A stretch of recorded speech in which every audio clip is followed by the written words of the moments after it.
He's a complete pathological liar. Let's be honest. There are outsiders coming into communities, stealing and moving jobs away, and making life harder for people living there. And they have names: Donald Trump and J.D. Vance. Complete liar. Lied about being in Tiananmen Square. Lied about being a head coach of a football team. Because this started, and I love this story, as a young prosecutor.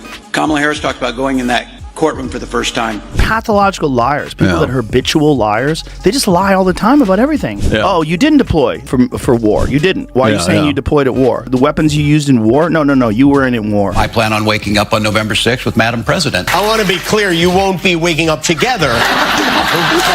No, you weren't a head coach. You were the water boy. The f*** are you talking about? I thought some of that was weird. He's just a liar. Walz says Democrats hate success. We as Democrats, we want people to pay their fair share, but why are we against people being successful like that? We can't be. Why are we against? We should talk about businesses. Not all businesses exploit their workers, and we get ourselves stuck in that. Oh, well, and Governor, I think we lose them. Get a room. Oh, wait, they weren't in a room. Vince. This is the guy that was rooting against Tesla stock. Yeah, exactly. This is the same guy. No, it's amazing that this. Something crazy just went down live, and no one saw it coming. Joe Rogan blinked twice in disbelief. Greg Gutfeld almost choked on his drink. And Tim Walz? He's probably still trying to recover. This wasn't a debate. It was a total takedown. What did Walz say that set them both off at the same time? And why is the internet going haywire? Hang tight. This political showdown just turned into a full-on roast. I don't know. Tim Walz is out there talking again. You say he could fight any Trump supporter? Yeah, he says he kicked and they're scared of him because he could fix a truck. Like they're threatened by his masculinity. I know how to fix a truck. That's what he said. I'm like, do you? I bet you don't. The lady doth protest too much. I bet you don't. I fear. I bet if I bring a broken truck to you and a bag of tools. Meanwhile, Kamala's VP, Tim Walz, is being accused of lying about his rank, which is called stolen valor. But in Walz's defense in Minneapolis, stealing is legal. What happens when Joe Rogan and Greg Gutfeld dive into a chat about lockdowns, mandates, and political manipulation? Evidently, you get a governor bolting quicker than his communications team can do damage control. It starts off subtle. Rogan lifts an eyebrow, Gutfeld leans forward, and somewhere in Minnesota, Tim Walz's staff is frantically searching how to vanish online. This wasn't just criticism, it was a two-man comedy horror spectacle. And at the center of it all? A governor who somehow turned leadership into an Olympic sport of backpedaling. Tim Walz continues to be criticized for embellishing his rank in service. After it came out over the weekend, he once claimed to be an official bikini inspector. Walz's direct superior in the National Guard says Walz knew his unit was about to deploy to Iraq and went behind the back of his superior officer to resign. When reached for comment, Walz yelled, "Hey, look over there!" and then ran away. You haven't seen that? No. The video of him taking down the Minnesota flag and he replaced it with the new flag that looks a lot like the Somali flag. Minnesota has a huge population of Somalis in it. Oh, wait a minute. So he gets the flag, picks it up, moves it out of the way, and replaces it. Look at this. There, that's better. Why is that better? I don't know. Let's start with the man of the hour, Tim Walz. The governor with a background as unpredictable as his pandemic playbook. Once a soft-spoken high school teacher turned political newcomer, he walked into office wearing a grin, armed with Midwestern niceness and a folder full of data-backed plans. But that spreadsheet? It didn't just crash, it went up in flames. One minute he was trusting the science, and the next, he was improvising public policy like a sleep-deprived jazz player on a triple shot of espresso. Kennedy, I like it. Like, what a better way to show their opposition to successful people than making him VP. He's the best example of failing up. Yeah, and he didn't even do good at failing up because he helped tank the ticket and she lost the race because it showed, like, Tim Walz is the best example for why Kamala Harris has the worst political instincts in the Democrat Party, which is, I mean, it's a low bar, but... Before everything went sideways, he came across like the friendly, easygoing neighbor, the kind who waves while flooding his lawn with too much water. But once COVID hit, It was like he tossed every guideline into a blender and hit puree. Gyms? Churches? Shut down. Local diners? Off limits. But massive protests? Totally allowed. Apparently, the virus knows when to pause, as long as there's a political message in the mix. Thank you all. Thank you all.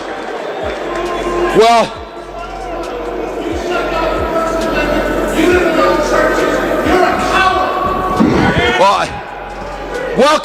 welcome to the Capitol. It's great that you're all. Sir, you're welcome to come. Let me finish. Let me finish and vote.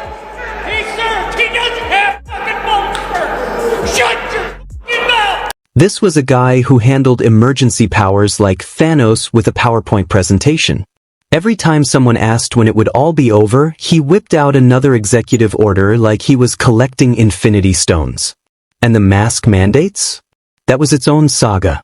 Masks on, masks off, optional here, mandatory there, unless you were standing still, humming quietly and wearing Crocs. He didn't issue rules, he wrote brain teasers.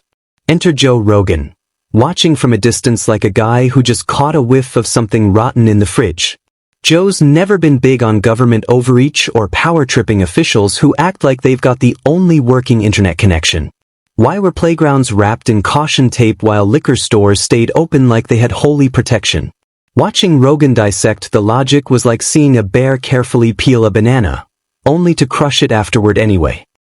And he was 100% right with Tim Walz. I know I'm doing something right when the Fox News crowd is all pitching at me like crazy. Like, I'm loving it. That guy was almost the vice president of the United States. Elon Musk was crying last week. Tim is being mean to me, basically, yeah. I'm sure you've seen that thing where it shows Obama saying, I need a vice president that's dumber than me. He may or may not have cognitive decline problems at his age, but at her age, she's just dumb. Yeah, Biden and I think I was saying that I need a vice president dumber than me. And just when things couldn't get worse for Walz, in strolls Greg Gutfeld, sipping a cocktail made of sarcasm and Red Bull. Where Rogan calmly highlighted the contradictions, Gutfeld took those contradictions, slapped clown makeup on them, and shoved them under a spotlight. His ridicule was so precise, you could practically hear political consultants sobbing quietly in the distance. Gutfeld didn't frame Walz as a leader managing a crisis. He portrayed him as a guy who spotted a fire alarm and tried to put out the flames with a handful of confetti. He skewered the bizarre rules, like banning indoor dining but calling it outdoor, if it happened inside a plastic igloo with windows. The guidelines shifted more often than his barber's schedule.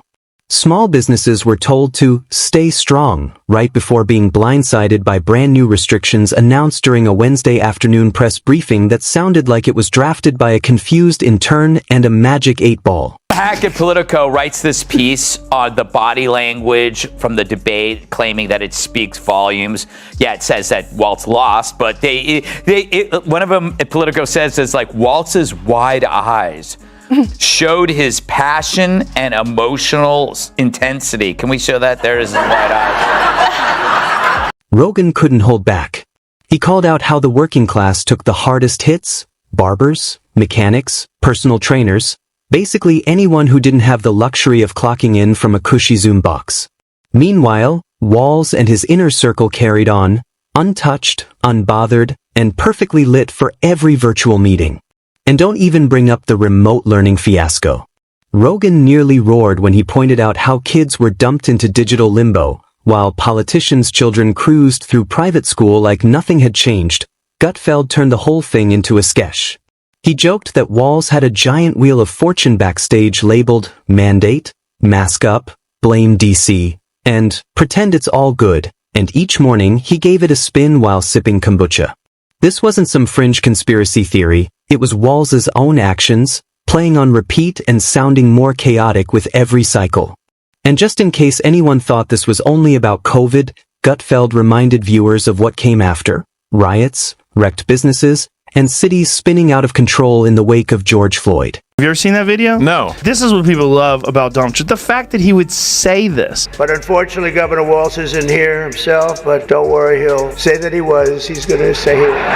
I used to think the Democrats were crazy for saying that men have period, but then I met Tim Walz. it's hard to even bring him up. He has a resting snitch face.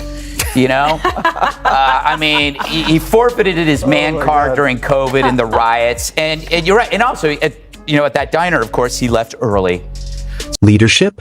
Walz spent more time figuring out who was in charge than actually stepping up himself. It was like playing hide and seek with responsibility. Rogan came armed with stats, crime rates, property damage, economic fallout. Gutfeld brought the jokes. Together, they turned a policy failure into a roast no one could look away from. To Gutfeld, it all looked like government cosplay. Walz dressed the part of a leader but acted more like a substitute teacher who misplaced the lesson plan. And the worst part? Everyday people were the ones who paid the price. Instead of being a steady hand in crisis, Walz became a walking cautionary tale, fodder for Rogan's mockery and Gutfeld's satire. Because when your pandemic response turns into material for a UFC commentator and a libertarian comic with a whiteboard, it might be time to dust off your resume, or at the very least, read your own executive orders before signing the next one.